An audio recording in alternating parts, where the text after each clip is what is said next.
Brad's shocking announcement and how it can affect the price of XRP, along with massive outflows in the ETF market. But I've got some good news for you because we're seeing the data change, which might lead to, yes, everyone, the crypto rally. Due to the graphic nature of this program, listener discretion is advised. Well, happy Monday, crypto and Web3 fans. It's good to be back at home. But before we get into the juicy crypto news, your comments come first. Hot, spicy, naughty? You got a chance of me sharing it in the beginning of the next vid. User QY says, Klaus, are you at all concerned that stablecoins will be used for payments, leaving XRP price struggling? I am a little concerned because if they start ditching the development-related stuff, right, like adoption-related stuff with XRP and focus on stablecoins, yeah, that of course would be bad for XRP, but wait until you hear what Brad has to say. A Cervasis1 says, Klaus, Cardano is not Bitcoin's greatest threat, it's Caspa. Do you really think Caspa is Bitcoin's greatest threat? Big Goda says, everything the Dems touch turns to shit.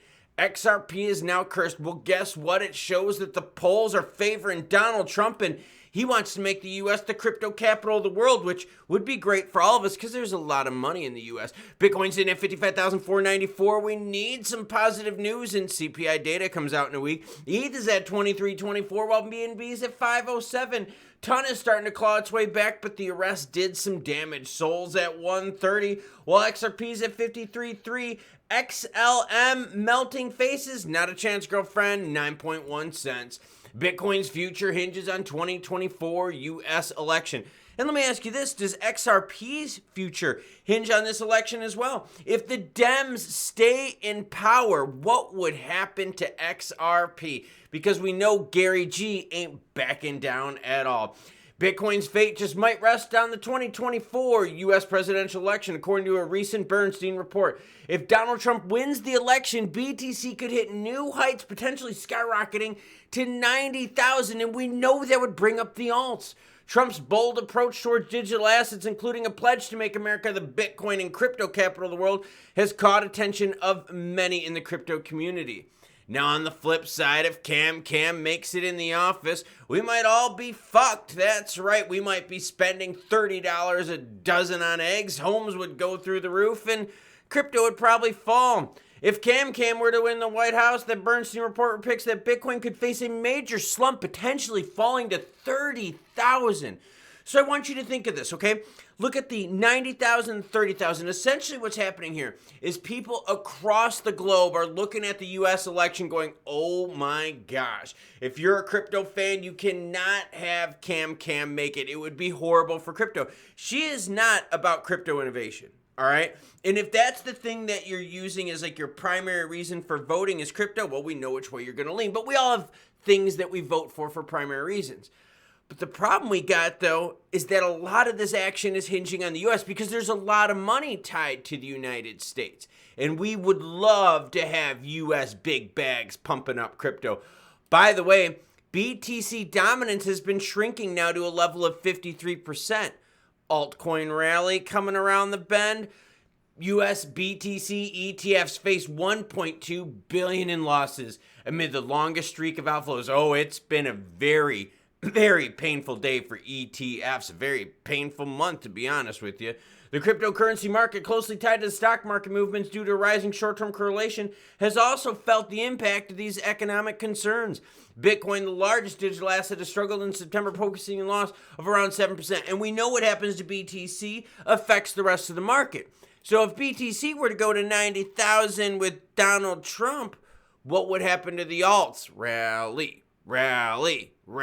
But before we could talk about rally, we have to talk about what the hell is going on. Sean McNulty, director of trading at Arbalest Markets, pointed out in a Bloomberg report, the small relief rally seems to be driven in part by some prominent influencers closing out their shorts. That's right, I shared a story with you yesterday, but the algorithms crushed it, about a BitMEX co-founder who's shorting the market. Listen to this. Shorted the market, saw the mini rally happen, and then now is shorting it even more. He also mentioned the increased demand for options hedges in case the debate between Trump and Harris triggers further volatility. You're going to be dealing with a very volatile market. Ooh, Brad's big stuff coming up next. But now Donald Trump, 52% chance of winning with Cam at 47%. All right, what is going on with Brad and what he said? Big announcement. You got to hear it because this affects everyone. CEO Brad Garlinghouse shares Ripple's U.S. IPO update. This is not good. According to The Conversation, Sean McBride, a former Ripple director, suggested that Ripple could launch its IPO in 2025. I would be a huge fan of it, and I think you would be a huge fan of it too, but there's a problem. Likely, though, this would be outside of the United States. His predictions align with Ripple's ongoing discussions about exploring international listing options and further underscore the growing optimism surrounding Ripple's future in terms of an IPO. That's right. That's exactly what Brad said. Brad said we will not be looking at an IPO in the United States, and that is bad news. Now, I get it. It's not about the U.S. being like the know-all, be-all, end-all type thing. It's about the idea that wouldn't you want your product listed in the biggest market in the world? Think about that. Let's pretend you have a product to sell internationally, right? Wouldn't you want to have your product in the United States where the most money, the most attention can be drawn to it? Yes, you would. And that's a big problem. So if Brad is sitting here going, well, wait a minute. We can't focus on an IPO in the United States. Does that also mean that XRP's growth is going to be crushed in the United States because of the SEC? Because that's the whole reason why they don't want to do the IPO in the US is because the SEC is the one that approves IPOs in the United States. So is Brad giving us the hint that XRP is dead in the US and we have to rely on things outside of the United States like Japan where Ripple and XRP are freaking huge out that way?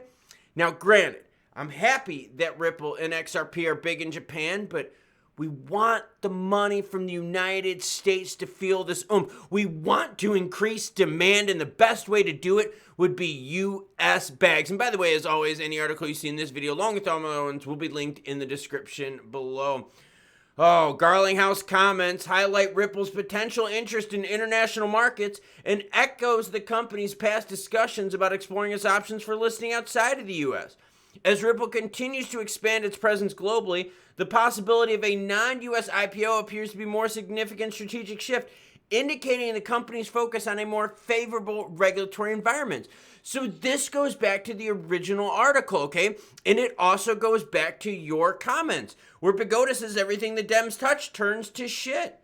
Now, you're starting to see why I bring up these comments, because people here are saying, hey, look, Trump wins the election, $90,000 BTC. Cam wins, she's going to send BTC to the ground at $30,000.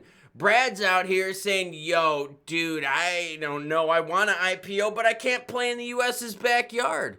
So is this election really that pivotal for crypto? The answer is yes. It's U.S. money, U.S. regulations, U.S. business, U.S. retail market. You want the U.S. on board so that you have a better chance of things mooning. Now, speaking of money, we got to talk a little bit of XRP price action. I've got the one-day candlesticks up on the screen highlighting Tora's action from 2023 to now. And what you can see is this. Yes, we've been playing some pumps, but there's been some dumps. But what you can also see here is that XRP has moved sideways as long as rates have stayed high. And again, this ties back to U.S. stuff, right? U.S.-based rates affect the entire globe. So if we get some easing of these rates, that'll definitely pump up the price of XRP. But what also pump up the price of XRP would be a more favorable regulatory environment. And the only way you're going to get that is with Trump. And I get it. Not everyone likes Trump. He does some bad things. He does some good things. Just like Cam. Bad things, good things. Okay, no one is perfect. But if you want crypto to moon, the markets out here are telling us that it's all dependent upon the U.S. election, and U.S. funding. Now, when we look at XRP price action here for the near term, you can see this, all right? We had that pump going into July and the one-year anniversary of the secondary markets being protected. We had the pump action from Torres and the $125 million penalty, but we've erased more than half of that. And these economic conditions are rough. Why are they rough right now? Because retail is still getting pounded, and retail is what's fueling crypto. The reason retail is fueling crypto is because the United States is not favorable when it comes to big money. Institutions, big businesses, big banks, they're not buying. If they were buying, the prices would be way higher than what you're seeing right now. But see, these big institutions are staying away because they don't know what's happening with the election just yet. So you're going to see a ton of money built up on the sidelines here over these next couple months while we wait for election results and while we wait for the election results to trend, right? So if all of a sudden over the next few weeks we see Donald Trump's odds increase, look for the crypto market price to increase. But if we see Cam here gaining favor with the votes, look for crypto prices to be suppressed. Now, in terms of how do I feel about RLUSD affecting the price of XRP? Well, you're going to have to wait for the next video to see how I feel about that, because I bet you my answer will shock you. That's right, XRP and RLUSD are going to be very heavily tied together. But what we got to talk about right now is the global view of crypto and its future. It really all seems to be tied with U.S. economics, U.S. politics, and U.S. regulatory concerns. And I get it. The U.S. is not the world. No, I understand that. But every time the United States sneezes, the world catches a cold. And right now, money is sitting on the sidelines globally, because think about this. There are a lot of companies out there in a lot of countries internationally that like to invest in U.S. products, but right now they don't want to, especially crypto, because they're like, yo, why would we invest in it if we're going to have a rough environment to play in? So international money is starting to build on the sideline. United States-based money is building on the sideline too. Over these next several weeks, more money is going to be built on the sidelines, and that money could flood into the crypto market, or it could stay away. It appears that these elections are going to be crucial and key for price action when it comes to crypto here. So what are we looking at? We're looking to see what happens with economic conditions. Will job markets be favorable? Will wages be favorable? Will we see inflation come on down? Will the election start putting some investors' minds at ease and allow them to invest in this market? With Brad saying, hey, look, I don't want to play in the United States, that's not a good thing at all. Trust me, and I get it. It's not that it's U.S.-centric. It's not that it's the U.S.'s end-all, know-all. But you want the biggest kid with the biggest bags playing and buying your stuff, don't you? Like I said earlier, if you were selling a product, wouldn't you want your product available to the biggest market out there that has the most money? Yes, of course you would. But that market right now is being crushed by the SEC. The same SEC that's been allowed to do whatever the hell they want by Cam, Biden, and the Dems. Lizzie Warren, you're part of that problem too. What about the Shermanator? Yeah, you know Shermanator holds stuff down. So that's why we got to keep an eye on the trends. And we have to get some positive information out there, some positive trending, some positive data to help propel the crypto market. And it all starts with you with economics, politics, and the foreseeable future. Brad doesn't want to play in the United States. Well, actually, that's wrong. Brad wants to play in the United States.